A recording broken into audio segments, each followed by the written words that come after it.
वाद नय षट द्रव्य गुण पर्याय और प्रमाण का जड़ कर्म चेतन बंध का अरु कर्म के अवसान का कहे कर स्वरूप यथार्थ जग का जो किया उपकार है उसके लिए जिन वाणी माँ को वंदना शत बार है।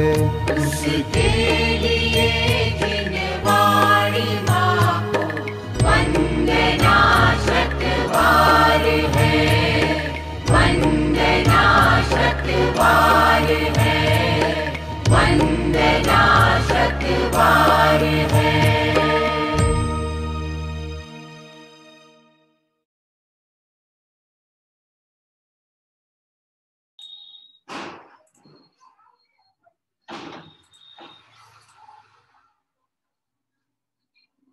सभी सादरणी बंधुओं को जय जिनेन्द्र। आइए मंगलाचरण पूर्वक स्वाध्याय प्रारंभ करते हैं।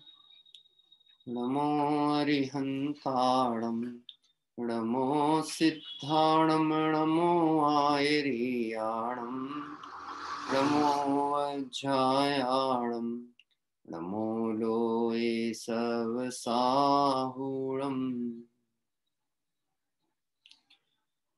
अरिहंत सिद्ध सूरि उपाध्याय साधु सर अर्थ के प्रकाशी मांगलिक उपकारी हैं।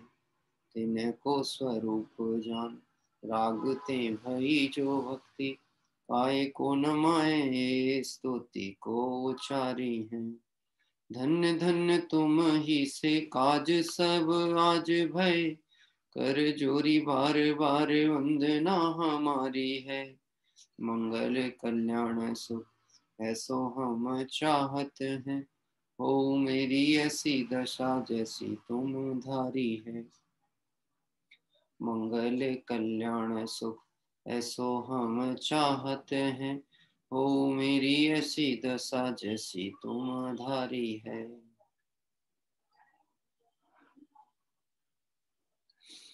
रत्नाकर पंचविंशति का इस 25 पद के स्तोत्र काव्य का हम सभी स्वाध्याय करते हुए अपराध क्षमा के रूप में यह परिणाम भाते हैं कि हे प्रभु, अज्ञानतावश आपके मार्ग को समझे बिना जो भी मेरे मोहादि परिणामों से दोष लगते हैं और कमजोरी वशात आपके मार्ग को पाकर के भी संसार परिभ्रमण चक्र बढ़ता ही है, मैं उस मार्ग को सम्यक प्रकार से समझकर अपने भूलों का उन्मूलन कर सकूं।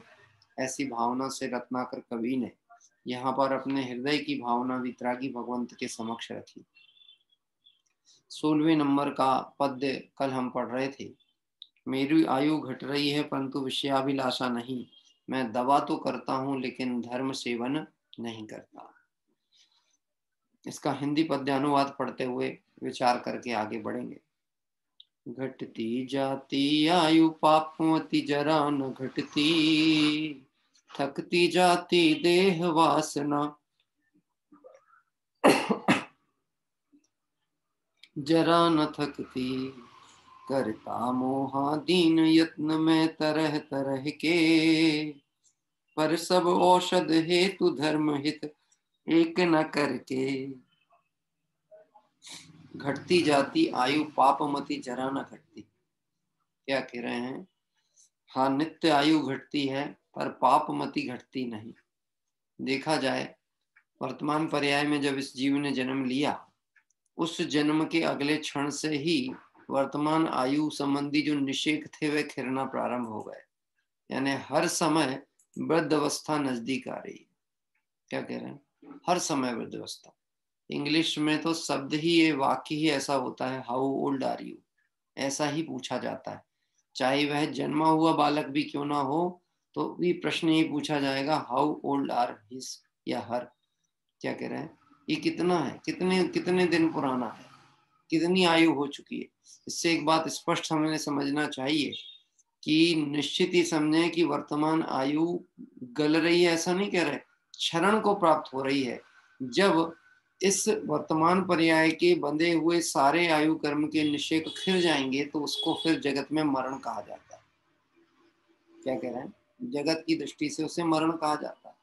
और इस नियम के अनुसार हम देखें तो लगभग किसी के जीवन के 50 वर्ष का मरण हो चुका है, किसी के 30 वर्ष का, किसी के 20 वर्ष का, और शेष का हमें खबर नहीं है।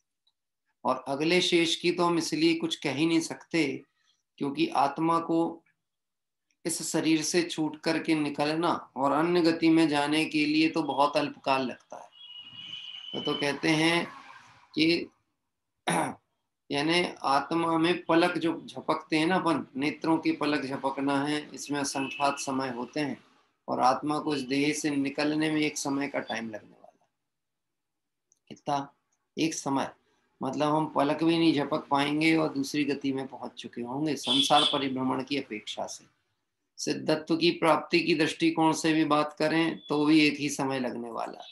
मतलब यहाँ से हट निकला इस देह को छोड़ा और अपने स्वरूप के बल पे सिद्धत्व को प्राप्त किया तो भी एक समय। लेकिन जब तक सिद्धत्व प्राप्त नहीं हुआ, जिस गति में गया वहां प्राप्त आयु के निषेक प्रति समय खिरते चले जा रहे हैं, जैसा अभी वर्तमान का हम देखते हैं। जगत मिथ्यात्व की तरफ से सोचता है, उल्टी मान्यता से भरा हुआ है, इसलिए नुकसान को लाभ मानता है। जन्म दिवस पे प्रसन्नता होना नुकसान पे लाभ मानने जैसी मान्यता है। क्यों नुकसान हुआ? ये तिथि वह तिथि है जिस तिथि पर आपका एक कीमती वर्ष कम हो गया आपकी वर्तमान आयु का, तो हमारा नुकसान हुआ, हमें घाटा हुआ। तो घाटे में आनंद कौन मानेगा? समझदार की मूर्ख? और मूर्ख को ही तो मिथ्या दृष्टि कहते हैं। उल्टी मान्यता का नाम ही मिथ्यात्व है। बात ख्याल में पड़ती? हाँ, यानी ये तो वैराग्य प्रसंग होना चाहिए। उसको अपने को जन्म दिवस की जगह आत्मार्थियों को तो वैराग्य दिवस के रूप में मनाना चाहिए कि आज के समय मुझे ये स्मरण हो रहा है कि मेरी आयु कम होती चली जा रही है, और यदि मैं विषयों की तरफ भाग रहा हूं तो हे प्रभु, मैं आपके मार्ग में कब आऊंगा? ऐसा विचार हमें होना चाहिए। जब योगसार टीका का कल हम पढ़ रहे थे और हमने उस गाथा का संदर्भ लिया था 49 नंबर का दोहा, वहां ऐसा लिखा है, जब से यह जीव इस मनुष्य गति में आता है तब से पूर्व बांधा मनुष्य आयु कर्म समय समय झड़ता रहता है। जन्म लिया तब से नहीं, जिस समय आयु कर्म बांध लिया था इस गति में आने का, तब से ही आयु का कर्म बांधे हुए काल के जो बंध समय प्रबद्धित कर्म थे उनके निषेक खिरना तो तभी से चालू हो गए। पिछली गति में, पिछले भव में जब इस जीव ने अगले भव का कर्म बांधा था, आयु कर्म बांध लिया था कि अब त्रियंच गति से मनुष्य में जाना है कि मनुष्य ने नारकी में जाना है, उस समय से ही ये जो वर्तमान में आने वाली आयु है, जिसे हम भुज्यमान आयु कहते हैं, अभी हम जिसको उपयोग हो रही है, जो नष्ट हो रही, वो वह आयु बंध गई थी और उसका काल नजदीक आने लगा था। कौन सा वाला? भुज्यमान काल। तो उसी समय से उसके निषेक खिरना चालू हो चुके थे। क्या कह रहे हैं? तभी से, तब तो वह खिरे, तब तो ये आया फल में। क्या कह रहे हैं? क्रम होता ना, कर्म उदय क्रम के अनुसार आ रहा है। तो बंधा था और उदय में आना, इसके बीच में भी एक श्रृंखला थी। वह श्रृंखला क्षरण को प्राप्त हुई, तब यह उदय में आया। और अब यह उदय में आया है तो ये कोई स्थिर नहीं है, यह भी उदय अनुसार क्षरण को प्राप्त हो रहा है। आचार्य देव कह रहे हैं, प्रति समय आयु क्षय को प्राप्त होती है और इसकी विषयों की आशा बढ़ती चली जाती है। किसकी? मेरी। किसकी कह रहे हैं? मेरी विषयाभिलाषा बढ़ती है। देखो, जब परिवार में गिनती के 2 लोग थे ना, या 2-4 लोग का सपरिवार था, और विकल्प जंजाल कम थे। जैसे जैसे बाल बच्चे बड़े हुए, परिवारजन बड़े, विवाह हुआ, उनकी रिश्तेदारी बढ़ी, विकल्प जंजाल बढ़ते चले गए। अब बड़े बुजुर्गों को भी ना सही खुशी के प्रसंग में, पर कहीं देह परिवर्तन हो, वैराग्य प्रसंग में, तो हम ये कहते हैं ना, अब रिश्तेदारी है तो जाना तो पड़ेगा ही, और बड़ों को तो जाना ही पड़ेगा। तो निश्चित देखो, अपनी आयुष्य कम होती चली जा रही है और हम दूसरे के मरण आदि प्रसंगों में, वैराग्य प्रसंग में तो जा रहे हैं, लेकिन अपनी परिणति में विचार नहीं करते हैं कि मेरा भी ये दिन आने ही वाला है। हाँ, मेरा दिन आने वाला। आचार्य देव कहते हैं, चारों गतियों में मानव गति बहुत उपयोगी है, क्योंकि निर्वाण के योग्य संयम, तप, ध्यान आदि इसी मनुष्य गति से हो सकते थे। तो भी अज्ञानी मोही जीव आत्मा का भला नहीं करता। किसकी बात चल रही है? मेरी, मनुष्य गति के जीव की, कि यहीं से सब कुछ संभव था। संयम की आराधना यहाँ से संभव थी, तप यहाँ से संयम था, ध्यान आदि करके उत्कृष्ट मोक्ष मार्ग में बढ़ने का कार्य यहीं से संभव था। तब भी यह मोही जीव इस मोह में फंसकर आत्मा का भला नहीं करता। यह प्राणी दिन रात शरीर के मोह में फंसा है। क्या कह रहे हैं? दिन में भी और रात में भी। सोते समय तक इस देह का एकत्व कैसी रहती है? अब ठंड के दिन आ गए ना, क्या कह रहे हैं? ठंड के दिन आ गए तो किसी भी काम के लिए बैठेगा, पहले ठंड ना लगे उसकी व्यवस्था दिमाग में आएगी। गर्मी के दिन आ गए तो फिर विकल्प आएगा, अरे बैठ तो गए, पंखा कोई चालू कर देता तो अच्छा। बताओ, गजब की बात है। प्रति समय रात में भी लाइट गोल हो जाए, कभी पंखा चल रहा था और गर्मी महसूस होने लगे तो नींद खुल जाए। यानी दिन रात इस देह के एकत्व ममत्व बुद्धि के कारण उसके बिना ऐसा लगता ही नहीं कि जीवन कुछ है। तो देखो क्या कह रहे हैं, प्राणी दिन रात शरीर के मोह में फंसा है। मैंने ऐसे ऐसे भोग भोगे थे, ऐसे भोग भोग रहा हूं, ऐसे भोग भोगने वाले हैं। समाधि भावना में इसका त्याग किया जाता है। भोगे जो भोग पहले होवे ना उनका सुमरन, और भविष्य के भोग विकल्पों का भी पहले से त्याग, क्योंकि पर्याय का ठिकाना नहीं है। सिर्फ हम एक कल्पना लोक में आशाओं के अनुसार विश्व परिकल्पना करके चल रहे हैं। मैं आपसे प्रश्न पूछता हूं, अपने लिए 10-20-25 लाख रुपए तो जमा करके रखना चाहिए कि नहीं रखना चाहिए? एक संसारिक जीव की दृष्टिकोण के हिसाब से बात करें तो रखना चाहिए कि नहीं रखना चाहिए? कुछ लोग ऐसे भी होते हैं, वो ये बोल करके रखना चाहते हैं, आजकल मेडिकल लाइन बहुत महंगी है, ट्रीटमेंट में जाओ तो पैसे पता नहीं लगते हैं, एक बार बाईपास हो जाए तो 5-7 लाख रुपए 8 लाख पता नहीं लगने वाले। तो साहब अपना हाथ में थोड़ा सुरक्षा के हिसाब से रखना तो पड़ेगा ना, अचानक जरूरत पड़ गई तो है। एक बार ऐसे ही इस विषय की चर्चा करते हुए सुमत प्रकाश जी साहब बोल रहे थे कि तू निदान बंद तो पहले ही कर लेता है। किस चीज का? ये धन आदि का संग्रह करके, इस व्यवस्था करके ये परिणाम पहले ही बांध लिया कि मुझे जरूरत पड़े, यानी भावना में क्या था, जरूरत पड़ सकती है, पड़ेगी तो मैं इसके माध्यम से अपनी सुरक्षा करूंगा। तो परिणामों में तो बंद पहले ही कर लिया। अब वो उदय में आएगा कि नहीं आएगा? आएगा। अब इस भाव में भी आ जाए तो अपना आबादा काल पूरा करके आ जाए, आएगा, क्योंकि परिणामों के अनुसार बंद होता है। अब गृहस्थ की भूमिका में कमजोरी की अवस्था में ये भाव तो आता है। यहाँ पे कह रहे हैं अभिप्राय में से विषय भोगों में सुख बुद्धि को हटाने की प्रेरणा दी जा रही है। चारित्र मोहिनी के उदय से ये भाव आता है, गृहस्थ की भूमिका में आएगा। और प्रेरणा में ये बात कही भी जाती है, अपने योग्य आजीविका आदि की व्यवस्था हो करके अनावश्यक विकल्पों से बचना। अब अपने योग्य में ऐसी बात भी है, एक निश्चित समय तक तो व्यापार आदि विकल्प किया, उसके बाद थोड़ा बहुत आवश्यक व्यवस्था संग्रह करके और बाकी विकल्प का त्याग कर दिया। अब हम व्यापार नहीं करेंगे, अब हम कहीं पर नौकरी आदि में अपना समय नहीं लगाएंगे, अब तो आत्मार्थ की भावना से अपने जीवन को सार्थक करने का भाव रखेंगे। तो ये दृष्टिकोण है। इस दृष्टि से कदाचित कुछ धन आदि रखता भी है तो भी अभिप्राय में घटाने का भाव था, बढ़ाने का नहीं। क्या कह रहे हैं? भाव क्या था? घटाने का।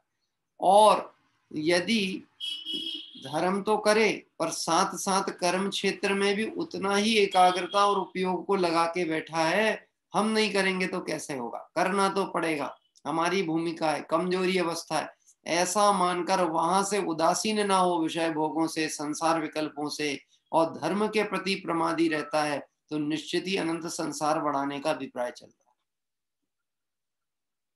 देखो क्या कहते हैं, मैंने ऐसे भोग भोगे थे, ऐसे भोग भोग रहा हूं, ऐसे भोग भोगने हैं। इंद्रियों के विषयों को इकट्ठा करने की, रक्षा करने की चिंता मन में सदा रहती है। क्या कह रहे हैं? सदा। मैंने ऐसा देखा, कोई व्यक्ति नई गाड़ी खरीद करके लेकर के आ रहा था और गाड़ी, टू व्हीलर गाड़ी पर बैठा है और गाड़ी चला रहा है, लेकिन उसका ध्यान सामने की जगह आजू बाजू में और पीछे ज्यादा था। बता सकते हैं क्यों? क्यों?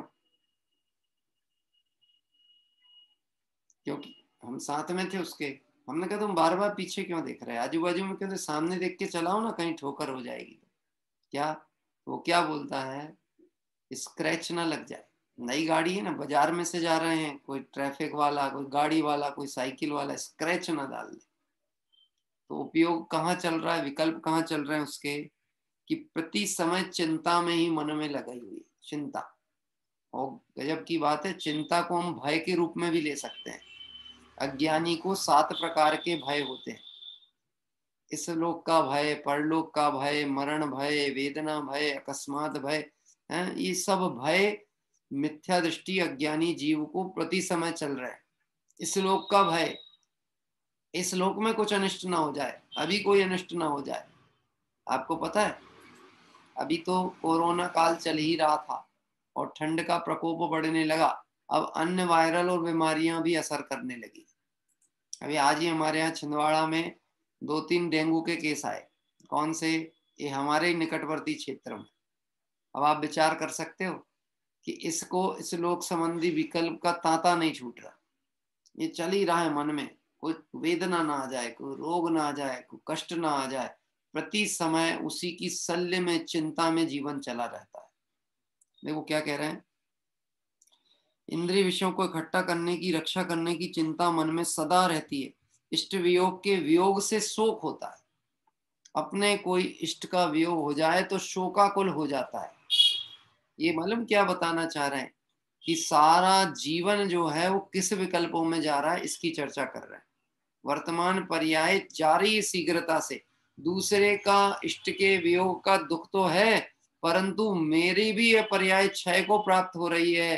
अल्पकाल में मुझे परिणाम अनुसार अन्य गति में जाना पड़ेगा, पर उस संबंधित तैयारी मेरी नहीं।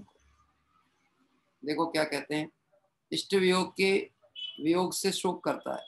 स्त्री पुत्र मित्र हैं, वियोग विषयों के भोग हैं, सहायक हैं, उनके बने रहने की व अपने आज्ञा में चलाने की भावना भाता है। ये मेरी क्षणानुसार चलें, ये बने रहें, ये नष्ट ना हो, ये दूर ना हो, ऐसा विकल्प निरंतर इस जीव को अंदर से सताता रहता है। मैं आपसे पूछता हूँ, कौन माता पिता चाहते हैं कि उनके बच्चे उनसे दूर रह करके और कोई भी कार्य करें? चाहते हैं? हाँ? नहीं। पर दूर रहते हैं कि नहीं बच्चे? कोई बिरलों को छोड़ के, कोई बिरले छोड़ करके दूर रहते हैं, और ये चाहते हैं ये हमारे पास में रहे। मैं अंतर परिणामों की उस नब्ज को, मैं उस तकलीफ की भी चर्चा करना चाहता हूँ जो वास्तव में है। इस दर्द को महसूस करना चाहिए। दर्द को महसूस इसलिए करना है कि ऐसा इस संसार में ऐसे विकल्प, जंजाल, दुख के कारण अनेक हैं। हम किस किस का समाधान करेंगे? संसार के अभाव के बिना संसार के दुख से मुक्त नहीं हुआ जाता। ये तो इष्ट वियोग हो गया, अनिष्ट संयोग हो गया। इसको देख के हमको ऐसा लगता है ये प्रसंग दुख और सुख के कारण है, लेकिन देखा जाए तो संसार ही दुख का दूसरा नाम है। यहाँ एक क्षण भी साता नाम की वस्तु नहीं है, कहीं पर साता नाम की वस्तु नहीं। आप अभी यहाँ बैठे बैठे भी मन में कोई ना कोई शल्य अंदर चलती रहती है। उपयोग को केंद्रित करना बहुत कठिन काम है। क्या? हाँ, शल्य लगी रहती है। यहाँ बैठे बैठे भी कोई आ गया, किसी ने कुछ कह दिया, कोई बात याद में आ गई, फोन बज गया है। मान लो अभी तो बिल्कुल ऐसे बैठे थे निश्चिंता से कि कुछ नहीं, हम तो बिल्कुल 1 घंटे स्वाध्याय निर्विकल्प होकर के करेंगे, निर्भर होके करेंगे, और अचानक मोबाइल पे नजर पड़ी, क्या कोई इष्ट वियोग का मैसेज आ जाए, तो बोलो फिर वह शल्य, वह चिंता, वह विकल्प उस तरफ दौड़ जाएगा कि नहीं? दौड़ जाएगा। अरे वो उस समय दौड़ेगा ऐसा ही नहीं, वह शल्य तो हमेशा ही अंदर पड़ी हुई है। गलत ना हो जाए, गलत ना हो जाए, गलत ना हो जाए। अनिष्ट का भय संसारी जीव को सताता ही रहता प्रति समय। रात दिन मन में इष्ट वियोग, अनिष्ट संयोग, पीड़ा, निदान जनित आर्त ध्यान, और निदान में भी हिंसानंदी, मृषानंदी, चौर्यानंदी, परिग्रहानंदी, रौद्र ध्यान में सदैव जीव मग्न रहता है। इस संसार अवस्था में जीव को ये ध्यान तो निश्चित ही चलते हैं, आर्त ध्यान और रौद्र ध्यान। क्या कह रहे हैं? संसार अवस्था में मनुष्यादि पर्याय के जीवों को, और भी त्रियंचादि गति की भी बात करें, आर्त ध्यान और रौद्र ध्यान तो निरंतर ही चलता है। वो लोग खुशी के प्रसंग में भी दुर्ध्यान होते होंगे क्या? यही तो चर्चा कर रहे हैं। हिंसानंदी, मृषानंदी, ये सब काय के भेद हैं। ये वो सब रौद्र ध्यान के भेद बताए जा रहे हैं। हिंसानंदी रौद्र ध्यान, जिसे हम मांगलिक कार्यक्रम कहते हैं, ना जाने उसमें किसी का मंगल हो रहा है कि नहीं हो रहा है, लेकिन निश्चित ही हिंसा संबंधी परिणामों से अपना मंगल जरूर होगा। मांगलिक कार्यक्रम मतलब समझ रहे हैं? विवाह आदि का कार्यक्रम, जिसको मांगलिक कहा जाता है। वर्तमान परिवेश में तो और विकृतियों ने जड़ कर लिया है। लौन संस्कृति के नाम पर लौन पे नाचते हैं, आनंद मनाते हैं, हंसी खुशी उत्साह से उछलते हैं, पर ये विचार नहीं करते हैं कि इस समय हिंसा नंदी रौद्र ध्यान चल रहा है, जिसका फल नरक गति है। क्या रौद्र ध्यान का फल क्या है? तत्वार सूत्र में दिया है उमा स्वामी आचार्य ने। रौद्र ध्यान का फल नरक गति कहा, आर्त ध्यान का फल त्रियंच गति बताया। और इस जीव के आर्त और रौद्र ध्यान तो निरंतर चलते। हाँ, वो तो खैर अलग बात है अतुल जी, जो आपने बात की कि ससुर के सामने बहू आदि का बेटियों का नृत्य करना, वह तो अब्रह्म परिणाम की बात अलग हो गई। यहाँ पर तो प्रत्यक्ष में हिंसा कर ही रहा है।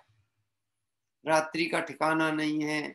जैन धर्म में जैन धर्मावलंबी होकर के भी जैन धर्म अनुकूल प्रवर्तन नहीं है। अभक्ष सेवन करता है, अनाचार पूर्वक प्रवृत्ति करता है, जो कार्य शोभा नहीं देता वो कार्य भी करता है, सिर्फ इसके लिए कि जगत के कुछ अज्ञानी मूर्ख लोग मुझे अच्छा कहें। झूठी प्रशंसा के लिए झूठी प्रशंसा के लिए धर्म विरुद्ध कार्य किए जाते हैं, पता है? हाँ हाँ, मान प्रतिष्ठा को बनाने के लिए। I am something. लोग एक बार तो ये कहेंगे शादी होए तो ऐसी होए, इनने तो बहुत दिल खोल के खर्च किया। कोई ये नहीं विचार करेगा इनने दिल खोल के पाप बंद किए। क्या? और कोई उस समय सहकारी भी नहीं होगा जब इसका उदय आएगा। नहीं पास वकील वो आया, जिनको मति कानून सिखाया, तू पड़ा घोर दुख पाया, नहीं किन्हू आन बचाया। तेरे सप्त व्यसन के यार, जो करते प्यार, नरक में डार पकड़ गए रास्ता। सब भग गए मीर बजीर बांध कर बस्ता। तेरे सप्त व्यसन के यार, जो करते प्यार, नरक में डार पकड़ गए रास्ता। तेको तो धक्का दिया और खुद भाग गए। नहीं पास वकील वो आया, जिनको मति कानून सिखाया। मुफ्त के एडवाइजर बहुत हैं दुनिया में। हाँ, महाभाग्यों ने जिन्हें मुक्ति पथ बताने वाले निर्दोष और निरपेक्ष गुरु का सानिध्य बनता है। ये महाभाग्य है। इस तरह के जीव बहुत दुर्लभ हैं, बिरले हैं। मिल जाए तो महाभाग्य समझना अपना। नहीं तो जगत जन तो विषय भोग में फंसाने के लिए चतुर है। पांडित्य शब्द प्रयोग किया है। विषय पांडित्य प्रदर्शन चलता है। हाँ, विषयों के पंडित बहुत हैं। धर्म नाम रखा करके भी, धर्मी नाम रखा करके भी विषय भोगों का विकल्प अंदर में चले। क्या नाम तो रखे ऐसा, बात कहे जिनवाणी की, और अंतर अभिप्राय में खुद ही के अभी विषय वासना पड़ी हुई। कैसे पथदर्शक बनेगा? पथभ्रष्ट लोग पथदर्शक नहीं होते। क्या कह रहे हैं? देखो, यहाँ कह रहे हैं मन को थिर करके मोही ये विचार नहीं करता कि मेरा सच्चा हित क्या है। मन को स्थिर करके विचार नहीं करता। मोह के कारण सही गलत का विवेक ही नहीं बचता। जिससे अहित होता है वह प्रिय लगता है, जो हित की बात करता है वो शत्रु दिखता है। इसका प्रत्यक्ष उदाहरण देखो। कोई भी माता पिता अपने बच्चों का हित नहीं चाहते। उनके लिए जो भी हितकारी बात कही जाती है, अगर बच्चे की होनहार खोटी होगी तो अपने हित चाहने वाले माता पिता ही शत्रु दिखते हैं उसे। ऐसा ही है कि नहीं है? हित चाहने वाला शत्रु और अहित करने वाला मित्र, ये कैसा दृष्टि है? हाँ, कोई आफत आ जाए, परेशानी आ जाए तो माता पिता से नहीं कहेगा, वो उस मित्र से कहेगा जो खुद महामूर्ख नंबर 1 है, जिसके पास खुद ही कोई मार्गदर्शन नहीं है। वो तो और भ्रमित है तो हमें को भ्रमाएगा। ऐसे इस जीव के ये विचार नहीं है कि सच्चा हित क्या है। आशा तृष्णा का रोग विषयों के भोग करते रहने पर दिन ब दिन बढ़ता जाता है। ये अपन जो पद पढ़ रहे हैं ना, मुझे तो ऐसा लगा जैसे रत्नाकर कवि ने ये योगेंदु देव के योग सार के इस पद को पढ़ते हुए इसको लिखा। बिल्कुल देखो आप शब्द सा अक्षरता मिलती, इसलिए मैं बिल्कुल उसकी व्याख्या से हट नहीं रहा हूं। जो वहां बात आई है, सरल भाषा में टीका आई है, उसको पढ़ने से ये बात और स्पष्ट होती चली जा रही। विषय भोग करते करते भी दिन ब दिन विषय भोग यानी रोग बढ़ते चले जाते हैं, क्योंकि विषयों को रोग ही कहा है। क्या कह रहे हैं? विषयों का रस विष का प्याला। अब विष का प्याला पिएगा तो निरोगी होगा कि मरण नजदीक आता जाएगा। और रोज पिए, सदैव पिए। एक इंद्रिय की आसक्ति हो तो मरण होता हो, और 5 इंद्रिय की आसक्ति हो तो तेरा क्या होगा। दृष्टांत बहुत पहले चर्चा में आया था ना, स्पर्शन इंद्रिय, रसना इंद्रिय, चक्षु इंद्रिय, कर्ण इंद्रिय। एक एक इंद्रिय की आसक्ति में उस इंद्रिय के लोभी जीव को प्राणांत का दंड भोगना पड़ता है। तो हम तो 5 इंद्रियों को लेकर के बैठे हैं, और 5 इंद्रियों में सुख बुद्धि है, विषय भोग को ही आनंद मान रहे हैं। मेरा क्या होगा, ऐसा विचार कर कवि रत्नाकर वीतरागी भगवंतों से अपना दोष कहते हैं। बहुत से प्राणियों के पाप के उदय से इच्छित भोगों का लाभ नहीं होता, इससे तृष्णा कभी मिटती नहीं है। मैं आपसे एक बात कहता हूं, धनवान तो संतोषी होते होंगे क्योंकि उनके पास सब कुछ है। असंतोष तो सिर्फ निर्धनों को ही होता होगा ना, जिनके पास कुछ नहीं है, जो मांगते फिरते हैं। असंतुष्ट कौन है? जिनके पास कुछ है वह संतुष्ट है, और जिनके पास नहीं है वह असंतुष्ट है। ऐसी परिभाषा है। हाँ, कि जो स्वभाव को नहीं देख रहे हैं वह सब असंतुष्ट है। अब वह उसमें कैटेगरी है, बड़े भिखारी, छोटे भिखारी। क्या कह रहे हैं? बड़े भिखारी भीख मांगने का तरीका स्टैंडर्ड का होता है, और तरीके भी अपने अपने ढंग के होते हैं। ऐसे तरीके भी अपनाए जाते हैं। एक भिखारी तो ऐसा होता है जो दीनता की बात कह करके और अपनी काम करना चाहता है।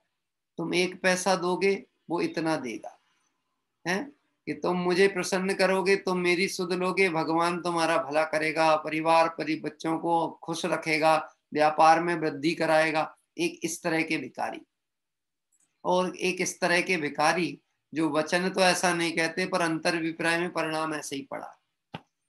वीतरागी भगवंत की पूजा भक्ति करके, विधान करके भी ऐसा लगता है भगवान प्रसन्न हो जाए तो मेरा काम हो जाए।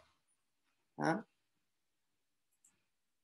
भिखारी की सोच एक ही जैसी है, सिर्फ स्टाइल अलग अलग ढंग की है।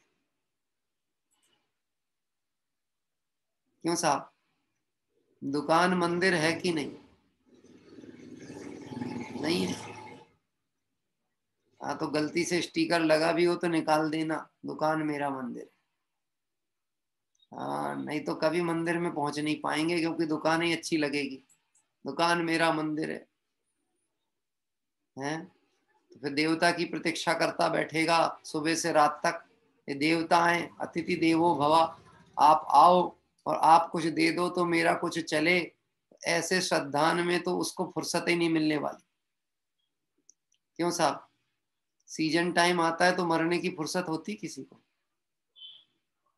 नहीं होती। पर मरने का कोई सीजन होता है क्या? सीजन में मरने की फुर्सत नहीं है, पर मरने का कोई सीजन नहीं होता कि कभी भी किसी को भी कॉल आ जाता है और उसको जाना होता है। हाँ? ऐसा मैंने सुना था एक कहानी कथा में, यमराज को एक बार नींद आ गई, गहरी नींद में सो गए। तो लोग बहुत आनंद में थे, बहुत खुशी मना रहे थे, यमराज सो गए, अब हमको चैन की बांसुरी बजाने मिलेगी, अब तो हम मजे की जिंदगी बिताएंगे। हाँ, लोगों ने कहा ज्यादा हल्ला नहीं करो, थोड़ा शांति रहो, पर कहाँ मानते हैं। इतना उछल कूद किया, इतना हल्ला मचाया, उनकी नींद खुल गई। हाँ? ओह, मैं तो अपना काम भूल गया था। ये सिर्फ एक दृष्टांत है, कहानी है, ऐसा कोई यमराज नहीं है। आयु कर्म ही समझ लेना। हम आनंद में मोह में भूल गए थे कि हाँ नित्य घटती आयु है, पर पाप मति घटती नहीं, विषय भोग की वासना बढ़ती चली जाती।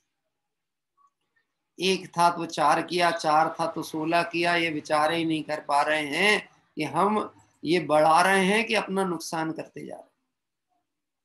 बहुत इस विषय में हमें तत्व दृष्टि से, आत्मार्थ की दृष्टि से जो अपना हित हो सो करना। टोडरमल जी साहब ने ऐसा कहा, जो अपना हित भासे वैसा करना। अब अपना हित तो जिनवाणी के मार्ग के बिना कहीं हो सकता नहीं, इसलिए देव शास्त्र गुरु का सम्यक श्रद्धान करके और उनके मार्ग का श्रद्धान करके उस अनुसार आचरण को अंगीकार करना चाहिए। बहुत चर्चा लिखी है, जिसको पुण्य के उदय से इच्छित भोग व लाभ भोग हो जाता है, उसके भीतर कुछ देर संतोष तो मालूम होता है, शीघ्र ही चाह की मात्रा और अधिक हो जाती है। क्या? चाह की मात्रा और अधिक हो जाती है। पहले ज्यादा चैन से भोजन कर पाते थे कि आजकल? जब व्यंजनों की थाली में सिर्फ दाल और रोटी थी तब चैन से बैठ के भोजन तो कर लेता था। अब व्यंजन तो भर गए हैं लेकिन चैन नहीं है। हाँ? ऐसे ऐसे भी हीन पुण्यशाली जीव देखे हैं, घर अच्छा, मकान अच्छा बना करके भोजन खिलाने के लिए तैयार बैठे हैं, लेकिन इसको इतनी भी फुर्सत नहीं कि दुकान से घर आके भोजन कर ले। भोजन टिफिन बुलवाता है दुकान में। क्या? ठंडा खाएगा, किस्मत में नहीं है ना, तो वही तो मिलेगा। गरम रोटी भी पुण्य के उदय से मिलती है अतुल भाई साहब। हाँ, गरम रोटी पुण्य के उदय से मिलती है। क्या बता रहे आप? हाँ, इतनी किस्मत तो होना चाहिए ना कि घर में आकर के चैन से। देखो, विचार तो कर, मोही की दशा कैसी है। घर बनाया काहे के लिए था? चैन से रहने के लिए कि बेचैन होने को? कि चैन से रहने के लिए अपना घर बनाया था, किराए में चैन नहीं थी। अपना घर बनेगा तो चैन की जिंदगी बिताऊंगा। अब अपना घर बन गया, अब घर से महल बनाने के चक्कर में दुकान में जाके बैठता है, व्यापार में बैठता है, यहाँ वहां भागता है, इधर उधर तोड़ लगाता है। हाँ? दूसरों की थाली में घी नजर आता है, अरविंद जी ऐसा बता रहे हैं। और अपनी थाली कैसी दिखती है? सूखी। और दूसरे के में घी बहता हुआ दिखता है। ये समझ लेना, मृग तृष्णा हमेशा झूठी ही होती है। हर चमकने वाली वस्तु सोना नहीं होती। जो दिख रहा है वह सत्य नहीं है, और जो इन आंखों से दिख रहा है वह तो 100% सत्य है ही नहीं। जो इन आंखों से दिख रहा है वो तो सत्य है ही नहीं। जो ज्ञान से दिखेगा और श्रद्धान में निर्णय में आएगा, अरे मैं तो ज्ञायक स्वरूप आत्मा हूं, मुझ में कोई कमी नहीं है, वो सत्य है। देखो, यहाँ आचार्य देव कह रहे हैं, चक्रवर्ती के समान संपदाधारी मानव भी नित्य इच्छित भोग भोगते हुए कभी संतोषी व तृप्त नहीं होता। चाहे चक्रवर्ती ही क्यों ना हो, उसके 6 खंड का वैभव क्यों ना हो, लेकिन भोग की आसक्ति होगी तो सुख का नाम और निशान भी नहीं है। सुख पावे संतोषी प्राणी, 10 धर्मों की पूजन में ध्यानत राय जी ने लाइन डाली। सुख पावे संतोषी प्राणी। सुखी कौन है? जिसके जीवन में संतोष है वह सुखी है। और जो आत्म संतोषी है, जिसने आत्मा को परिपूर्ण देखा है, वह परम सुखी। और उस मार्ग के पालन करने वाले, वह भी उसी दृष्टिकोण वाले होने से वह भी सुख का आस्वादन करते हैं। देखिए, बहुत चर्चा है पर इसको अभी अधिक नहीं लेते हैं। एक स्वयंभू स्तोत्र का संदर्भ जरूर दिया है जो कि समंत भद्र स्वामी का है, वो मैं पढ़ता हूँ।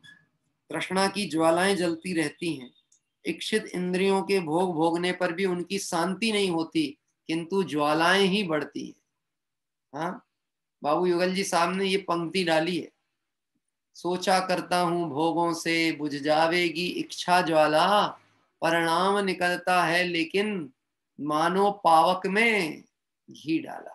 वो घी काय के लिए डाला था? आग बढ़ाने के लिए कि बुझाने के लिए? हाँ, चाह रहा था बुझ जाए लेकिन भभक गई और बढ़ गई। यानी विषय भोगों को जितना बढ़ाएंगे उतना कष्ट, उतना दुख, उतना संसार बढ़ने वाला है। हे जीव, ये निश्चय करो, तुम्हें दुखी होना है कि सुखी होना है?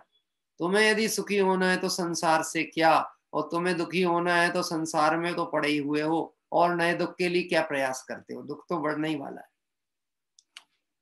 देखिए, यहाँ कह रहे हैं इंद्रिय इच्छित इंद्रियों के भोग भोगने पर भी उनकी शांति नहीं होती, किंतु ज्वालाएं बढ़ती हैं। कुछ शरीर ताप भोगने से उस समय मिटता है, परंतु शीघ्र ही बढ़ भी जाता है। यूं समझकर आत्मज्ञानी स्वामी कुंतुनाथ भगवान इंद्रिय के विषय सुखों से विरक्त हो गए। ये कोई संदर्भ चल रहा था कुंतुनाथ भगवान की स्तुति का, जो कि स्वयंभू स्तोत्र में समंत भद्र स्वामी ने कहा कि कुंतुनाथ भगवान विषयों से विरक्त क्यों हो गए। इसलिए विरक्त हो गए कि ये विभोग जो हैं, ये भोगते काल में लगते तो अच्छे हैं, लेकिन इनसे कष्ट की वृद्धि होती है। ऐसा दृष्टांत आता है जिनवाणी में, तलवार के ऊपर चाशनी लगी हो, मैं शहद शब्द का प्रयोग नहीं करता, वहां लिखा तो शहद है, तो दृष्टांत है, चलो शहद भी कह दें तो, क्योंकि वो विषय लोलुपी जीव को तो वो दिखता है ना, है उसे शहद का स्वाद तो दिख रहा है, लेकिन वो लगा तलवार की धार पर है। जब चाटेगा तब वह स्वाद तो अच्छा लगेगा, लेकिन साथ में जिब्या भी तो कट रही है। अभी बोलो वह स्वाद कितनी देर का और कष्ट कितनी देर का।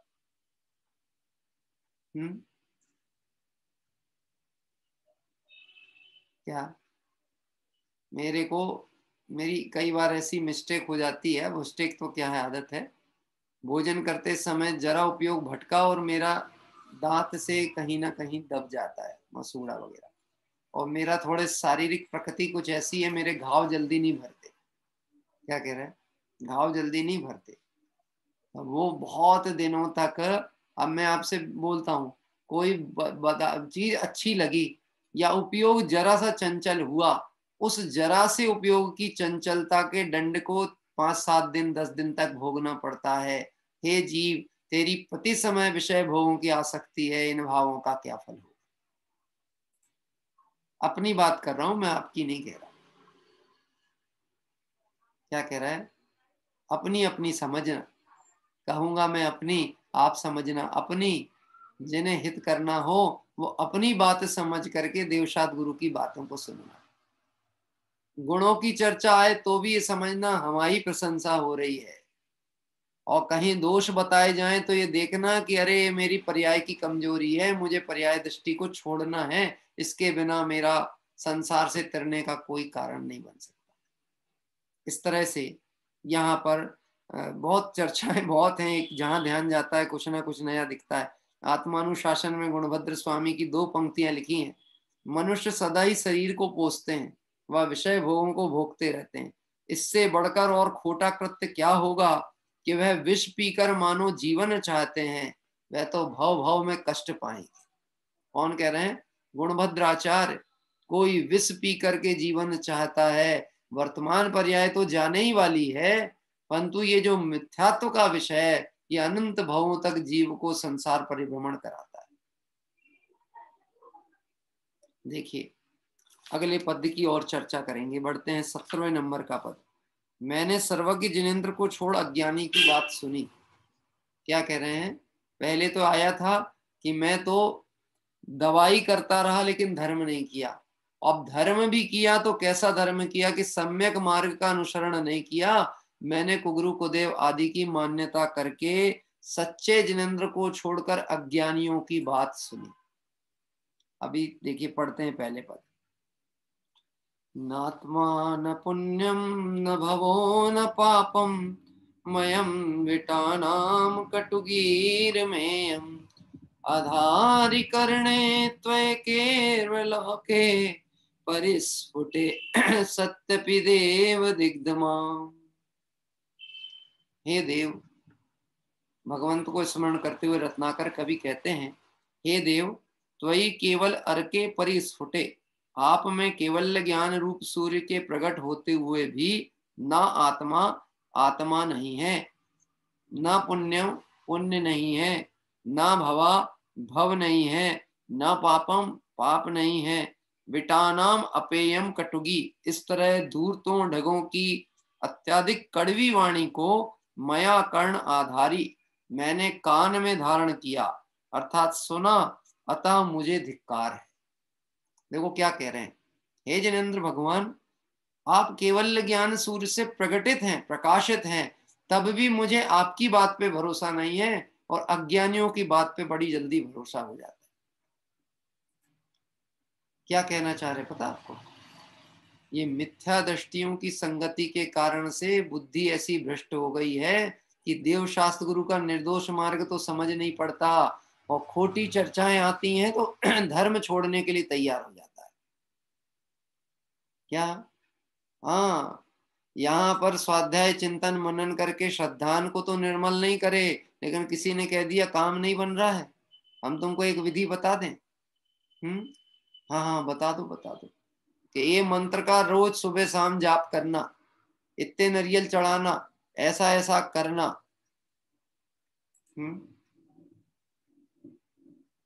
जब पिताजी का अंतिम समय चल रहा था, देह छूटने का काल था, सभी लोगों को चिंताएं भी होती हैं, शुभ चिंतकों को भाव भी बहुत आते थे, तो लोग अलग अलग ढंग से यथासंभव प्रयास करते थे। कुछ तो योग्य औषधि उपचार की बातें भी करते थे, और कुछ ऐसे भी ट्रिक टिप्स बताते थे जो अपने गले कभी उतरने वाले ही नहीं। क्या कह रहे हैं? अपने गले नहीं उतरे, लेकिन बताते तो थे। एक काम कर सकते हो, मुझे मालूम है आपको नहीं पटेगी, लेकिन अगर कर सकते हो तो कर देना। अरे गजब की बात है, तुझे जब ये मालूम है कि इनको पटेगी नहीं तो ये करेंगे कैसे? नहीं, लेकिन करोगे तो देखो, मैं तो ये मानता हूं, कहते थे, हम तो ये मानते हैं नुकसान तो कुछ होगा नहीं, अगर भला हो गया तो अपना ही लाभ है। अब भले होने के लिए क्या कहते? हाँ, भले होने के लिए क्या कहते? आप एक काम करो, उनके ऊपर से 7 लोग ऐसी फेर करके उनके ऊपर से, और हमको एक पुड़िया में रख के दे दो, हम किसी को ले जाके देंगे, वो मंत्र पढ़ेंगे तो इधर उनका कष्ट मिट जाएगा। क्या कह रहे हैं? कष्ट मिट जाएगा। उनको जॉइंडिस भी हो गया था, आखिरी में पीला हो गया था, शरीर पीला पड़ने लगा। उसके लिए अनेक उपचार व्यवस्थाएं, झाड़ने फूकने वाले लोगों की भी बातें अलगी कि अब जब दवाइयां काम नहीं कर रही तो दुआओं से काम करके देख लेते हैं। क्या कह रहे हैं? मणि मंत्र तंत्र बहु होई, मरते ना बचावे कोई, चाहूं गति दुख जीव भरे हैं, परिवर्तन पंच करे हैं। सब आयु से जीवित रहें, यह बात जिनवर ने कही, जीवित रखोगे किस तरह जब आयु दे सकते नहीं।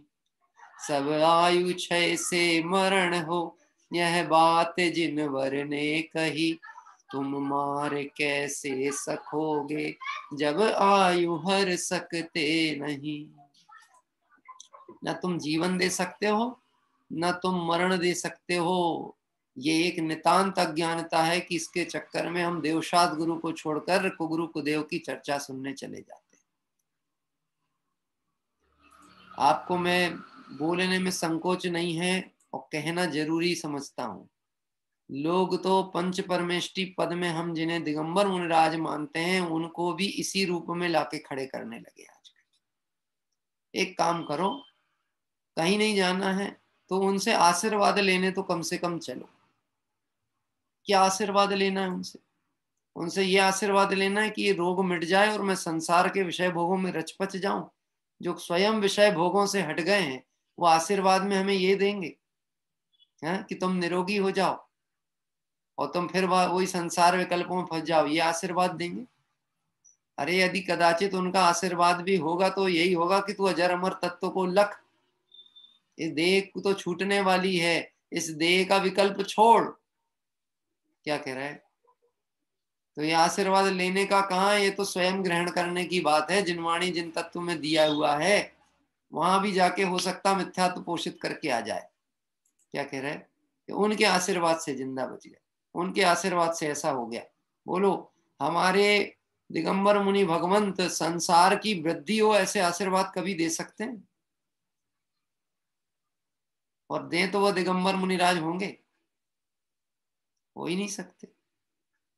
हाँ, वह सद्धर्म वृद्धि रस्तु तो कहते हैं कि तुम्हारे धर्म की वृद्धि हो, क्योंकि धर्म की वृद्धि होगी तो ये मिथ्यात्व छूटेगा, धर्म वृद्धि होगी तो संसार अभाव होगा। संसार की वृद्धि हो जाए ऐसा आशीष दे दे तो ना उसे मुनि का स्वरूप पता है, ना मुनि को अपना स्वरूप पता है, और जो अपने स्वरूप से अनभिज्ञ हैं उनका आशीर्वाद कैसे फलेगा? हाँ, देखो, निंदा प्रशंसा का मार्ग नहीं है, वस्तुत रूप समझ करके श्रद्धान को निर्मल करने का मार्ग है। आशीर्वाद देने का मार्ग नहीं है, आशीर्वाद ग्रहण करने का मार्ग है। आशीर्वाद लो, इत्याशीर्वाद परिपुष्पांजलिम क्षिपामि। हे प्रभु, यदि मेरे परिणाम आपकी भक्ति से विशुद्ध हुए हैं तो निश्चित ही मेरे पापादि कर्मों का नाश होगा, ऐसा आपका आशीर्वाद मेरे ऊपर है। लेकिन ये तभी लागू होगा कि मेरा श्रद्धान निर्दोष है। तो मेरे अभिप्राय में विषय भोग परिणाम पड़ा है, तो हे प्रभु, आपके पास आकर के भी मैं विषय भिखारी तो हूं ही। जिनको तुम त्यागे तुच्छ जान, वे उन्हें मानते हैं महान। उनमें ही निस्दिन रहे लीन, वे पुण्य पाप में ही प्रवीण। जैन साहब 4-5 शोरूम हो गए साहब। किसके? जैन साहब के। और एक और खोलना है। पंडित जी, आप मंत्र पढ़ दोगे क्या आकर के? क्या कह रहे हैं? मैं आपको सच बातें बताता हूं, ऐसी भी चर्चाएं वार्ताएं आती रहती हैं। आप आके मंत्र पढ़ दोगे क्या? हैं? कि मैंने कहा हमसे मंत्र नहीं पढ़ा ना, बिजनेस बंद हो जाएगा तुम्हारा। क्यों? अगर हम वीतराग भगवंतों के मार्ग की चर्चा करेंगे तो कहेंगे कि तेरी ये विषय की जो रुचि है ये तेरे को नरक निगोद ले जाएगी। बोल, मंत्र पढ़ करके तू अपना हित कराना चाहता कि बुरा? नहीं, हित चाहते हैं तो जिनवाणी कहेगी विषय भोगों से दृष्टि को हटा। अब हमने ऐसा मंत्र पढ़ दिया, मान लो लागू हो गया, तो तू तो खोला था दुकान, उन्हें खोला तो शोरूम था, बोले उनसे मंत्र क्या पढ़ा है, चल ही नहीं रही हमारी, इसलिए हमको मत बुलाना। क्या हम वो मंत्र नहीं पढ़ सकते हैं जो तेरी विषय भोगों को बढ़ाने वाला? हम तो वीतराग भगवंतों के वही बात कह सकते हैं जो इस विषय के विकार को, विषय के विष को निकाले। तो वह तो जिनवाणी जब पढ़े, मंद कषाय से तत्व को समझे, तब ये बात ख्याल में पड़े। नहीं तो विषय भोगों की रुचि हो, धर्म के नाम की बात आए तो नाक मुंह सुकोड़े।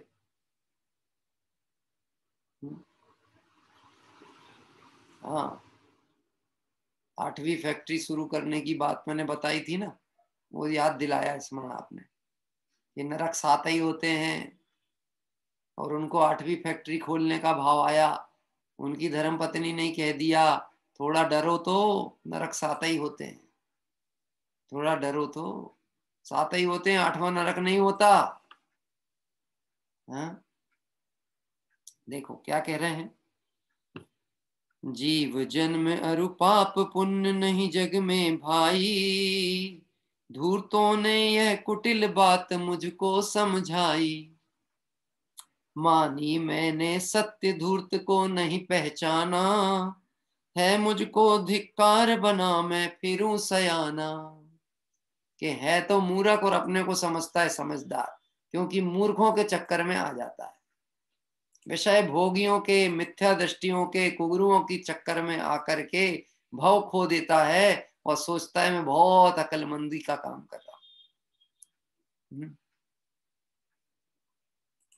जगत में ठगिया और धूर्त जो भी होंगे ना, वो मीठी बात जरूर करते हैं। क्या? मीठी बात जरूर करते हैं। सावधान रहना, मीठी बात करने वाले धूर्त भी होते हैं। सभी धूर्त होते हैं वो ऐसी बात नहीं करे, परंतु मीठी बात करने वाले जिनका अभिप्राय खराब होता है वह धूर्त ही होते हैं। बात करेंगे मीठी और मीठी बीठी बातों में फंसा लेंगे। हाँ? क्यों साहब? सोना डबल करने वाले कैसे करते हैं काम? सोना डबल करने वाले मीठी बात करते हैं कि धमकी देते हैं? धमकी दे तो वो तो लुटेरा, डाकू धमकी देता है, लूट के ले जाता है। धूर्त कभी धमकी नहीं देता, धूर्त मीठी बातों में पट जाता है। कुगरू कदेव को धूर्त की श्रेणी में रखा है, क्योंकि ये तुमको पटाते हैं। क्या कह रहे हैं? पटाते हैं। हमारे पास आओ, हम तुम्हारा काम बना देंगे, तुम ऐसा करो, हम तुम्हारा काम बना देंगे। घाट सेक्शन पे ऐसे बहुत सारे बैठे होते हैं, देखा आपने? घाट सेक्शन पे, हाँ, घाटी चालू होती है और वहां पर लिखा रहता है ये वो हैं, ये वो हैं, यहाँ हार्न बजा करके ही आगे जाए। तो हार्न क्यों बजवाते वो आपसे? ये सीधे रास्ते पे क्यों नहीं बैठते? ये आड़े तिरछे घुमावदार रास्ते पे क्यों बैठे होते हैं? क्योंकि ये खुद भव चक्र में फंसे हुए जीव में खुद ही घूम रहे हैं, तो दूसरे के लिए कौन सी जगह पसंद करेंगे कि इनके बैठने का स्थान भी चक्कर वाले ही रहते।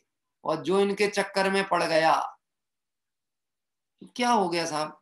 पंडित जी क्या हो गया? हार्न बजा देने से क्या होता है? ये जिंदगी भर बजना ही पड़ेगा अनंत भवों तक। क्या कह रहे हैं? 4 गतियों के थपेड़े पड़ेंगे, श्रद्धा लुट गई, श्रद्धान लुट गया एक हार्न बजाने से। क्या 10 रुपया का तो खर्चा ही था, 2 अगरबत्ती लगानी थी, एक हार्न बजाना था, 4 मिश्री के दाने मुंह में डालना था, आगे बढ़ना था। अपना क्या जा रहा था? हैं कि तुझे अपना वर्तमान भाव की श्रद्धा की भ्रष्टता नहीं दिखती है। श्रद्धा भ्रष्ट है मतलब पूरा जीवन भ्रष्ट है। दंसण भट्टा ही भट्टा, दंसण भट्टा ना डिब्बंती, कुंद कुंद आचार्य देव कहते हैं। जो दर्शन से भ्रष्ट हैं वह भ्रष्ट हैं, उन्हें कभी निर्वाण की प्राप्ति नहीं, कभी निर्वाण की प्राप्ति नहीं होती। जो चारित्र भ्रष्ट हैं उन्हें कदाचित निर्वाण प्राप्ति हो सकती है, क्योंकि उनकी श्रद्धा सम्यक हो जाए तो चारित्र की कमजोरी तो चली जाएगी। लेकिन श्रद्धा भ्रष्ट होगी तो ज्ञान भी भ्रष्ट है, चारित्र भी भ्रष्ट है। अरे वो तो पूर्ण भ्रष्ट है। क्या कह रहे हैं? जो ज्ञान दर्शन भ्रष्ट हैं, चारित्र से भी भ्रष्ट हैं, जो भ्रष्ट करते अन्य को वह भ्रष्ट से भी भ्रष्ट है। भ्रष्ट से भी भ्रष्ट है, महाभ्रष्टी है। कौन? जो भ्रष्ट कर रहे हैं दूसरे को। ऊंचा नाम रख करके नीचा काम करते हैं, भ्रष्ट से भी भ्रष्ट है। समझना, ऊंचा नाम रखे और काम नीचा करे, धूर्त है, धूर्त। आपको पता है आतंकवादियों से तो हम बच सकते हैं, क्योंकि हमें उनके हाथ में हथियार दिख जाए, उनका इंटेंशन दिख जाए तो हम सावधान हो जाएं। लेकिन अपने घर में छुपे गद्दारों से बचना कठिन होता है। हाँ? लौकिक में एक कहावत होती है, विभीषण जो होते हैं ना वो लंका ढा देते हैं। कहावत सुनिए, घर का भेदी लंका ढाए। घर का भेदी मतलब मेरे ही श्रद्धान में जो कुगुरु कुदेव की मान्यता बैठी है वो बात कह रहे हैं, कोई व्यक्ति विशेष को नहीं समझना। क्या कह रहे हैं? मेरी मान्यता में अभी कुगुरु कुदेव के प्रति श्रद्धा है, यही अपनी लंका ढा देगी।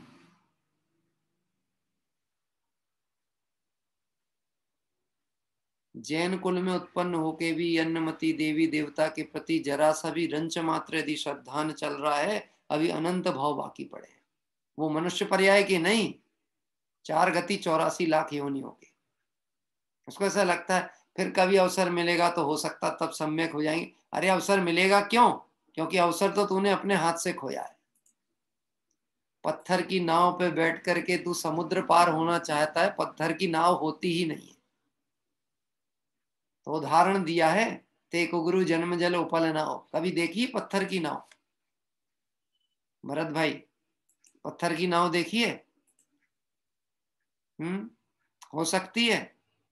नहीं, हो तो नहीं सकती। लेकिन कुगुरु कुदेव को ऐसा उपमा दी है कि ये तो डुबाने वाले हैं गारंटी से, इनके चक्कर में मत चले जाना। मैंने धूर्तों की अतिशय कटु वाणी, आत्मा पुण्य पाप परलोक आदि कुछ नहीं है, ऐसी बात कहते। कहाँ है आत्मा? क्या आत्मा आत्मा की बात लगा के रखे हो? किसने देखा आत्मा? है जहां देखो आत्मा ही आत्मा की चर्चा करते हो। धूर्त हैं जिन्हें अपना आत्म वैभव देखने का परिणाम नहीं है, आत्मा की चर्चा सुन करके जिनके परिणाम विकृत हो जाते हैं, धूर्त है। क्या होता है? पुण्य पाप क्या होता है?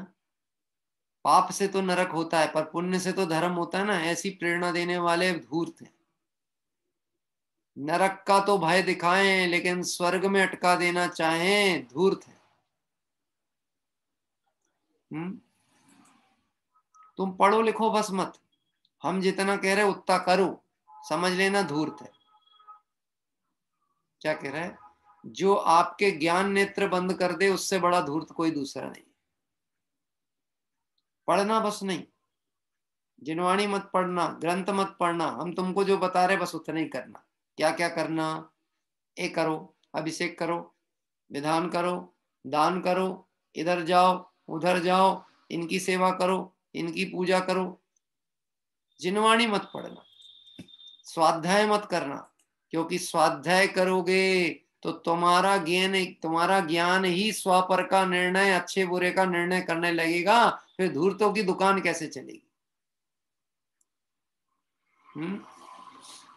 बसंत सेना वेश्या ने चारु दत्त को धूर्ताई से कह दिया था कि तू अपनी पत्नी को मत देखना, अंधा हो जाएगा। अंधा तो पहले से था, माँ ने सोचा विवाह हो जाएगा तो शायद घर गृहस्थी की जिम्मेदारी आ जाएगी तो थोड़ा लाइन पे आ जाएगा, ये सोच करके एक अच्छी सुंदर कन्या के साथ विवाह कर दिया। लेकिन वो था तो उसके चक्कर में धूर्त के, उनने कह दिया जाना ही मत उनके पास, गए तो अंधे ही हो जाओगे, पट्टी बांध लो तुम। हैं? पट्टी बांध के घूम रहा, जान बूझ नर अंध भये हैं, लोचन बाटी पाटी, अरे जिया जग धोखे की टाटी। झूठा उद्यम लोग करते हैं, जामे निस्दिन घाटी, अरे जिया जग धोखे की टाटी। जान बूझ नर अंध भये, जान बूझकर उनने पट्टी बांध दी और ये पट्टी बांध के घूम रहे हैं। एक दिन पत्नी ने कहा, हे स्वामी ऐसी क्या रुष्टता है कि आप देखना भी नहीं चाहते हो? नहीं नहीं नहीं नहीं, मेरे से बात भी नहीं करना, तो बात भी नहीं करना। हाँ, उनसे बातें ही नहीं करना, उनके पास आना जाना नहीं, उनकी बातें मत सुनना, उनकी बात को पढ़ना नहीं। मतलब कितनी कमजोर बना के रख दिया कि आप अपने ज्ञान का प्रयोग बस मत करो। मैं इस विषय में मोदी जी की एक बात को प्रशंसा करता हूँ, एक बात की प्रशंसा मैं जरूर करता हूँ, जो उन्होंने एक स्वावलंबन वाला मामला उठाया ना, कि हम किसी को क्या कहते कंपनसेशन नहीं देना चाहते, हम सब्सिडी की आदत नहीं डालना चाहते, हम उनको स्वरोजगार परिश्रम से, हम मतलब आपको कंपनसेशन, अनुदान मुक्त भारत होना चाहिए। क्या कह रहे हैं? आप अपनी योग्यता से कमाओ खाओ और इज्जत के साथ जीवन जियो, जितनी आपकी योग्यता क्षमता है उतने आगे बढ़ो, उसमें कोई बाधा नहीं। लेकिन अयोग्य को दिया गया सहयोग अयोग्यता और अपराध को ही बढ़ाता है। क्या कह रहे हैं? भारत के पतन का एकमात्र कारण कहें तो उसमें बहुत बड़ी भूमिका है अज्ञानता और रिजर्वेशन। मैं कोई राजनीतिक मंच की भाषणबाजी नहीं कर रहा हूं, उदाहरण दे रहा हूं। क्या कह रहे हैं? बस इसको जागने मत दो, ये जाग गया तो खतरा हो जाएगा। आपको पता है, जिस वैद्य या जिस डॉक्टर, वैद्य तो नहीं कहेंगे, जिस डॉक्टर की नीयत खराब होती है वो नहीं चाहता कि पेशेंट ठीक हो जाए। ठीक हो गया तो बिल बनना बंद हो जाते हैं। क्या कह रहे हैं? जीवों के परिणाम तो इतने भी विकृत हैं, कई बार सुना है डेड बॉडी को वेंटिलेटर पे रख के बैठे रहते, सुना है ना? डेड बॉडी को वेंटिलेटर पे रखते हैं और चलते फिरते जीवों को ज्ञान से अनभिज्ञ कर दिया। ये तो चलता फिरता मुर्दा नहीं बना दिया तो और क्या कर दिया? आत्मा का लक्षण ही ज्ञान था, उन्हें उसके ज्ञान के ऊपर ही बाधा डाल दी, बस ज्ञान का प्रयोग नहीं करना, बाकी सब करना। तो वो ज्ञानी रहा कि नहीं रहा? वो ज्ञान स्वाभावी जीव तत्व रहा कि नहीं रहा? वो तो पुद्गल हो गया। देखो क्या कह रहे हैं, मैंने आत्मा पुण्य पाप परलोक आदि कुछ नहीं है, ऐसों की तो बात सुनी, हे प्रभु इसके लिए मुझे धिक्कार है, धिक्कार का पात्र हूं कि मैंने सच्चे देव सद्गुरु के मार्ग को नहीं समझा और कुगुरु कुदेव की मान्यता करके पथ विरुद्ध, मार्ग विरुद्ध अपना ही बुरा किया। देखिए इसका हिंदी पद्य पढ़ते हैं, समय तो हो गया है आज।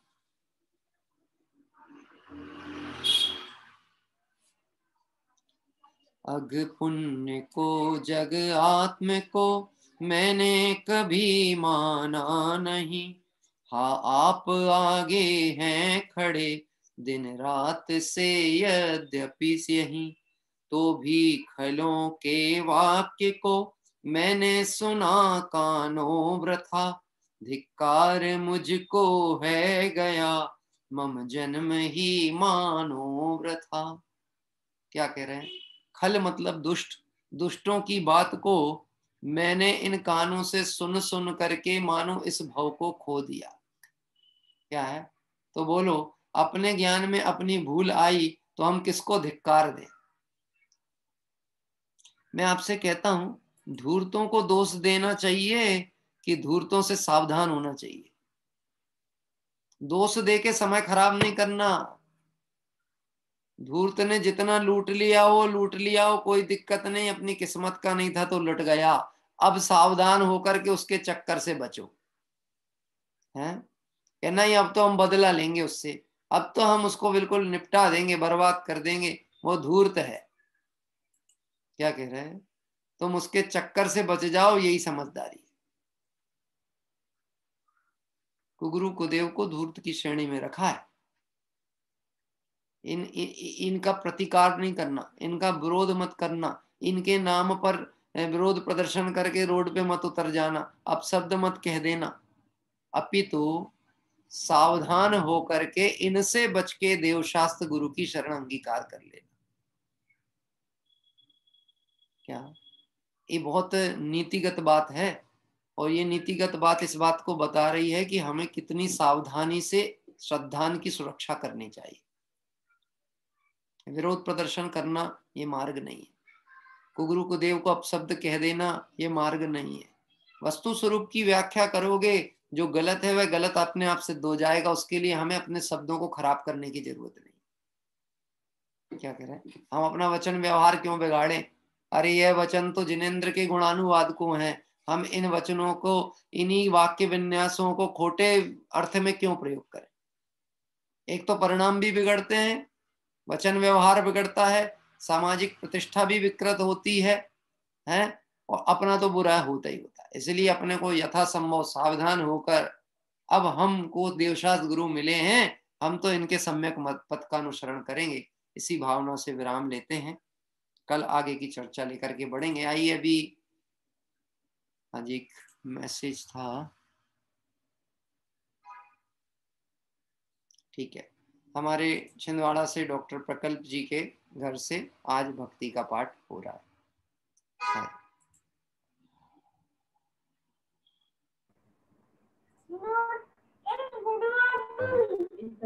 सभी को मेरा सादर जय जिने। जय जिने। प्रभु पुण्य राशि फलिया हो, जिन दर में मुझको है मिला। देखो मगर अज्ञान से यह व्यर्थ ही ना जाए चला। विषय सुख की चाह में मैं कर्म रहता बांधता। फल उन्हीं के भोगने गति चार में रहा ढूंढता। संसार रुचि कर लग रहा, पर सजा क्या नहीं सोचता। मिथ्यात और प्रमाद में निज आत्म को रहा भूलता। भव बंध बढ़ते ही रहे, इस जन्म की हुई हार है। जिन धर्म नर तन फिर मिले, इस गाना किया विचार है। जिन वाणी माँ की ली शरण, स्वरूप हुआ मुझे ज्ञात है। मैं स्वयं सुख स्वरूप हूँ, मुझ प्राप्ति की ही प्राप्ति है। निज सारे वस्तु मैं ही हूँ, स्वाध्याय से मिली यह विधि। वह पद त्वरित मैं त्याग दूँ, जिसमें नहीं मेरी निधि। स्वातत्व के स्नान से ही मैं संकित रत्न पा जाऊँगा।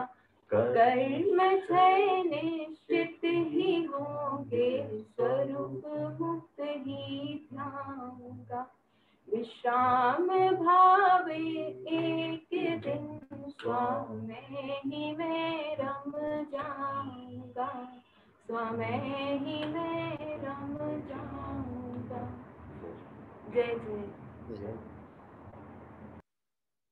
सुंदर एक स्तुति पाठ, जिसको यद्यपि हम प्रथम बार ही सुनने में मुझे भी मिली है, परंतु आपको परिचित है। हमारे जो कि अभी जो बहन अभी यहाँ पढ़ रही थी, हमारे एक पुष्पलता जी हैं भोपाल से, जो कि इनकी बड़ी माता जी हैं। वो बहुत अच्छा सृजन लेखन करती हैं और शायद मुझे लगता है कि ये उनके द्वारा लिखित ही हो रही चाहिए, ऐसा मैं मानता हूँ। हाँ, बता देंगे आप क्या है इसका शीर्षक, क्या है?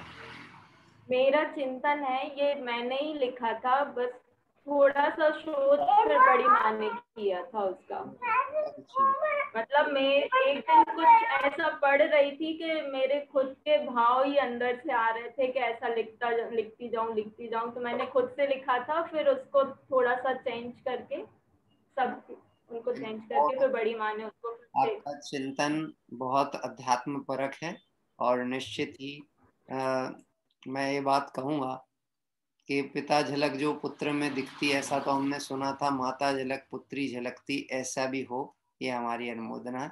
और बहुत अच्छा चिंतन था। मैं तो इसको आत्म भावना के रूप में देख रहा था, जैसे आत्म भावना बड़े पंडित साहब ने भी लिखी ना, आत्म भावना चिंतन की मतलब हम अपने ही भूल का अन्वेषण, अपनी प्रभुता का भान करते हुए और आत्म तत्व का चिंतन मनन करते हुए अपने स्वरूप को प्राप्त करें, ऐसी आत्म भावना के रूप में ये वास्तव में भक्ति का जो पाठ है, स्तुति पाठ अभी हमारे छिंदवाड़ा से बहन ने किया, हम उनकी इस आत्म भावना का निश्चित ही विद्वान जन सुधी जनों से उन्होंने उसे दिखवाया भी है। और मैं तो अभी थोड़ा सा वॉइस बहुत क्लियर नहीं आ रही थी, लेकिन फिर भी जितने शब्द पढ़ रहे थे बहुत अच्छा था। आप जब इसको विधिवत पूरा दिखवा लेंगे तो फिर जरूर ग्रुप में प्रेषित करिएगा, तो अन्य लोग उसे भली प्रकार से अध्ययन कर सकेंगे। आइए हम सभी भाव प्रतिक्रमण पाठ करते हुए और कल की वंदना, तीर्थ वंदना की जानकारी प्राप्त करेंगे। हे अरहंत प्रभु, मुझसे मन वचन काय द्वारा कृत कारित अनुमोदना द्वारा समरंभ समारंभ आरंभ द्वारा क्रोधमान माया लोभ द्वारा प्रमाद इत्यादि विभावों द्वारा इस भव में या पूर्व भव में सच्चे देव शास्त्र गुरु की अभिनय हुई हो, व्रतों में अतिक्रम व्यतिक्रम अतिचार अनाचार दोष लगाया हो, एक इंद्रिय से लेकर पंचेंद्रिय तक किसी भी जीव की हिंसा हुई हो, विराधना हुई हो, दिन या रात में लगाए सर्व दोषों का पश्चाताप व्यक्त करता हूं, क्षमा मांगता हूं। वह मेरे सभी दोष मिथ्या हों, मैं मुझ में रहूं, इस प्रकार मैं इन सभी दोषों का प्रायश्चित करता हूं। ओम नमः सिद्धेभ्य।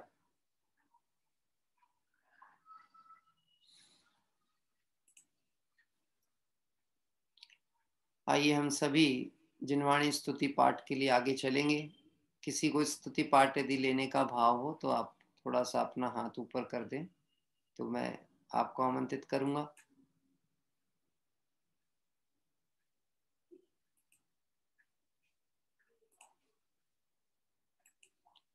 चलिए, हाँ, हमारे मीना जी लेंगे अनिल जी साहब के यहाँ से, ठीक है। कल हमारी जो मंगलमय तीर्थ वंदना है उसकी जानकारी मैं दे रहा हूँ। कल हमारी 180वीं तीर्थ वंदना है और 180वीं मंगल तीर्थ वंदना के क्रम में यदि 180वीं तीर्थ वंदना का नंबर हम देखते हैं तो हमारे 6 माह तीर्थ वंदना के कल पूर्ण होने वाले हैं।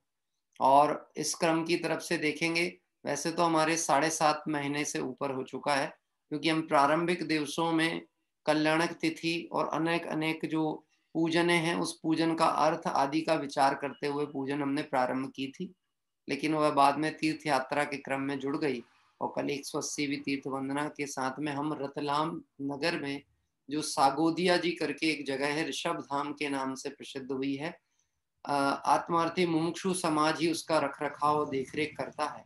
और वह जो मंदिर है लगभग 175 वर्ष प्राचीन नसिया जी है, उस मंदिर में पार्श्वनाथ भगवान, चंद्रप्रभु भगवान और आदिनाथ भगवान, ये सभी भगवानों की प्रतिमाएं हैं।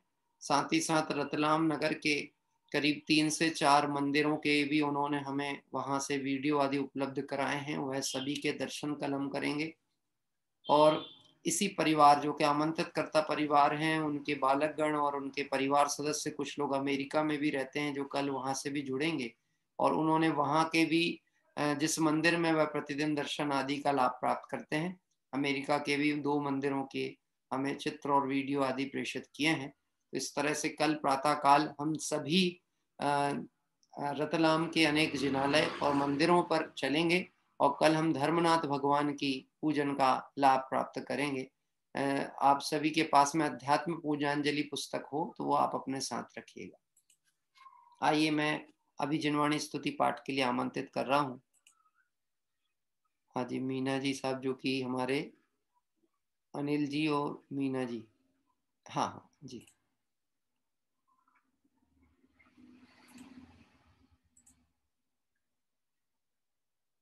एक मिनट, आपकी आवाज नहीं आ रही है मुझे, एक सेकंड, अभी आपकी वॉइस नहीं आ रही है, मैं एक बार चेक करता हूँ। देखिए आप फिर से अनम्यूट करिएगा एक बार, अब आप अनम्यूट करें। आपकी वॉइस नहीं आ रही है हमें। किसी को पहुंच रही है वॉइस? नहीं आ रही ना? हाँ नहीं, वॉइस नहीं आ रही, कुछ तकनीकी कारण हो सकता, कभी कभी ऐसा हो जाता है किसी किसी के यहाँ। हाँ चलिए कोई बात नहीं, हम फिर भी प्रयास बाद में कर लेंगे। आज शायद नहीं है हमारे को लाभ लेने का अवसर। आइए मैं बाबू युगल जी साहब की, आ रही थी आवाज? नहीं आ रही थी ना? हाँ ठीक है, बाबू युगल जी साहब की जो हम बहुत सुंदर स्तुति है जो कि पहले भी पढ़ चुके हैं, संक्षिप्त स्तुति पाठ करते हैं। अमर साधना में रत योगी, तन कांटे सा सूख गया है, वैभव की उन्माद भरी उन रातों को अब भूल गया है। इधर वासना थकती जाती, उधर तप रही कंचन काया, मचल पड़ी है उसे रिझाने आज विश्व की मोहक माया। तपोवनी में जल जल योगी, कंचन हो निखरा करते हैं, अभिशापों में वरदानों के स्वर्णिम फूल खिला करते हैं। भाव मरण से त्रस्त प्रतीक्षण, मेरे घट में अमृत घोलो, मैं विवेक बिन अंध सार दे, नयंजन से लोचन खोलो, मैं विवेक बिन अंध सार दे, नयंजन से लोचन खोलो। नमोकार मंत्र पाठ पूर्वक काय उत्सर्ग करते हैं। नमो अरिहंताणं, नमो सिद्धाणं, नमो आयरियाणं, नमो वच्छायाणं, नमो लोये सब साहूणं, नमो अरिहंताणं, नमो सिद्धाणं, नमो आयरियाणं, नमो वच्छायाणं, नमो लोये सब साहूणं, नमो अरिहंताणं, नमो सिद्धाणं, नमो आयरियाणं, नमो वच्छायाणं, नमो लोये सब साहूणं। जय बोले द्वादशांग में जिनवाणी माता की जय हो। देवशास्त्र गुरु भगवान की जय हो। अनंत अनंत सिद्ध परमेष्टि भगवंतों की जय हो। हम सभी कल प्रातः काल मंगल तीर्थ वंदना के लिए 7:50 पर जुड़ेंगे और उस क्रम के साथ में ही समय सार कलश का जो 20वां कलश अंतिम चरण की ओर चल रहा है उसकी चर्चा पूज्य गुरुदेव श्री के व्याख्यान के साथ साथ और मूल जो टीका और अमृतचंद आचार्य स्वामी के मूल भाव है उसकी चर्चा लेते हुए कल प्रातः काल पुनः एक मंगल तीर्थ यात्रा पर मिलेंगे। निर्वाण महोत्सव भगवान महावीर स्वामी का अत्यंत निकट आ चुका है। इस प्रसंग पे हम सभी की भावना है पावापुर पर ही निर्वाण लाडू अर्पित करने का लाइव व्यवस्था करने का प्रयास है। आप सब स्वाध्याय प्रेमियों की भावना मंगल होगी, निश्चित ही हम उस कार्य में पहुंचेंगे और पावापुर पे ही हम निर्वाण महोत्सव मनाने का भाव रखकर चल रहे हैं और जो भी यथासंभव व्यवस्थाएं होंगी कुछ और भी विशेष उस दिवस पर यदि संभव हो सकता है। मैंने आपसे भी बोला था आपके कोई सुझाव आप प्रेषित करना चाहें तो अवश्य करिएगा और नहीं तो फिर यथासंभव जो तैयारियां सहज होंगी उसके साथ में हम निर्वाण महोत्सव मनाएंगे। सभी साधर्मी आत्मा आराधना के सुंदर पथ पर रहें, इसी मंगल भावना से विराम लेते हैं।